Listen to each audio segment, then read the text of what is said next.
ഹരേ രാമ രാമ രാമ ഹരേ ഹരേ, ഹരേ കൃഷ്ണ കൃഷ്ണ കൃഷ്ണ ഹരേ ഹരേ. രാമകഥ ദിവസം 7. ഇന്നത്തെ വിഷയം ശ്രീരാമൻ്റെ പട്ടാഭിഷേക ഒരുക്കങ്ങൾ, മന്ത്രയുടെ കുതന്ത്രം, കൈകേയിയുടെ മനപരിവർത്തനം. ശ്രീരാമജയം. പ്രിയപ്പെട്ട ബന്ധുക്കളെ, ഇന്നലെ പരശുരാമൻ്റെ അഹങ്കാരം ശ്രീരാമൻ്റെ ദിവ്യ തേജസ്സിനു മുന്നിൽ അലിഞ്ഞുപോയതും ശ്രീരാമന്മാർ അയോധ്യയിലേക്ക് മടങ്ങിയെത്തിയതും നാം കേട്ടു. ഇന്ന് രാമായണത്തിലെ ഏറ്റവും നിർണായകമായ ഒരു വഴിത്തിരിവാണ്. കാലം കടന്നുപോയി. ശ്രീരാമൻ അയോധ്യയിലെ ജനങ്ങളുടെ പ്രിയപ്പെട്ടവനായി മാറി. സത്യവും ധർമ്മവും കരുണയും വിനയവും നിറഞ്ഞ അദ്ദേഹത്തെ എല്ലാവരും ഭാവിയിലെ രാജാവായി ആഗ്രഹിച്ചു. വൃദ്ധനായ ദശരഥ മഹാരാജാവ് ഒരു ദിവസം തൻ്റെ മന്ത്രിമാരെയും ഗുരു വസിഷ്ഠനെയും വിളിച്ചു പറഞ്ഞു, എനിക്ക് പ്രായമായി. ഇനി അയോധ്യയുടെ ഭരണം ശ്രീരാമനെ ഏൽപ്പിക്കാനാണ് എൻ്റെ ആഗ്രഹം. എല്ലാവരും അതിനെ വളരെ സന്തോഷത്തോടു കൂടി അംഗീകരിച്ചു. അടുത്ത ദിവസം തന്നെ പട്ടാഭിഷേകം നടത്താൻ തീരുമാനമായി. അയോധ്യ മുഴുവൻ ആഘോഷത്തിൻ്റെ നിറവിലായി. ക്ഷേത്രങ്ങൾ അലങ്കരിച്ചു. വീഥികളിൽ പൂക്കളും തോരണങ്ങളുമൊക്കെ ഒരുക്കി. ജനങ്ങൾ ആഹ്ലാദത്തോടെ നാളെ നമ്മുടെ രാമൻ രാജാവാകും എന്ന് പറഞ്ഞ് വളരെയധികം സന്തോഷിച്ചു. ശ്രീരാമൻ ഈ വാർത്ത കേട്ടിട്ടും അഹങ്കരിച്ചില്ല. രാജപദവി അദ്ദേഹത്തിന് അധികാരമല്ല, ജനസേവനത്തിനുള്ള ഉത്തരവാദിത്തമായിരുന്നു.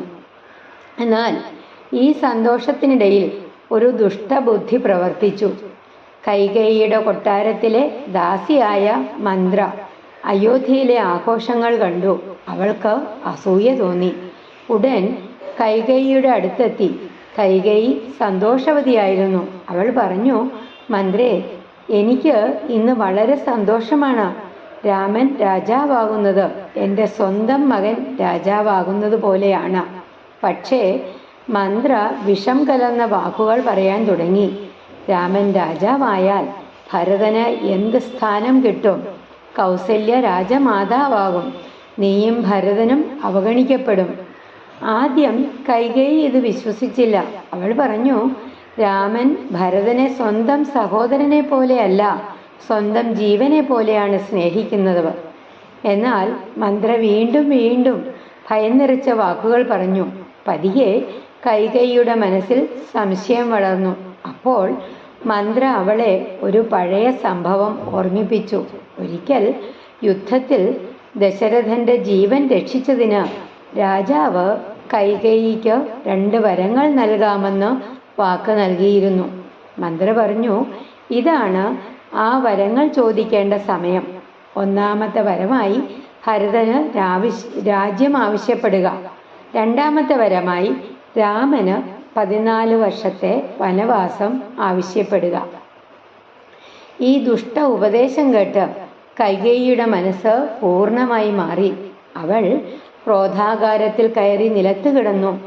ആഭരണങ്ങളെല്ലാം അഴിച്ചു മാറ്റി രാജാവ് വരുന്നതും കാത്തിരുന്നു. ഇങ്ങനെ അയോധ്യ ആഘോഷത്തിനായി ഒരുങ്ങിയിരുന്ന രാത്രിയിൽ വിധി മറ്റൊരു വഴിയിലേക്ക് തിരിയുകയായിരുന്നു. എന്നാൽ ഇതെല്ലാം വെറും മനുഷ്യരുടെ തീരുമാനങ്ങൾ മാത്രമായിരുന്നില്ല. രാവണവധത്തിനും ലോകക്ഷേമത്തിനുമായി ദൈവം ഒരുക്കിയ മഹാപദ്ധതിയുടെ ഭാഗമായിരുന്നു. ഇന്നത്തെ ആത്മീയ സന്ദേശം, ഒരു ദുഷ്ടസംഗതി പോലും നല്ല മനസ്സിനെ വഴിതെറ്റിക്കും. അതുകൊണ്ടാണ് ശാസ്ത്രങ്ങൾ സത്സംഗം പ്രാധാന്യം അർഹിക്കുന്നതായി പറയുന്നത്. അതേപോലെ ജീവിതത്തിൽ സന്തോഷമോ ദുഃഖമോ വന്നാലും ദൈവത്തിന് അതിൽ ഒരു വലിയ ഉദ്ദേശ്യമുണ്ടാകുമെന്ന് നമ്മൾ വിശ്വസിക്കണം. ഹേ ശ്രീരാമ, ഞങ്ങളുടെ മനസ്സിൽ നല്ല ചിന്തകൾ മാത്രം വളരട്ടെ.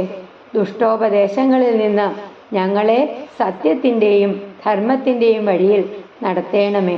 ശ്രീരാമ ജയ രാമ ജയ ജയ രാമ. ശ്രീരാമ ജയ രാമ ജയ ജയ രാമ. നാളെ കൈകേയിയുടെ 2 വരങ്ങൾ ദശരഥൻ്റെ ദുഃഖം, ശ്രീരാമൻ്റെ വനവാസ സ്വീകരണം, സീതയുടെയും ലക്ഷ്മണൻ്റെയും തീരുമാനം, ഈ ഭാഗങ്ങളെക്കുറിച്ച് നമ്മൾക്ക് അനുസ്മരിക്കാം.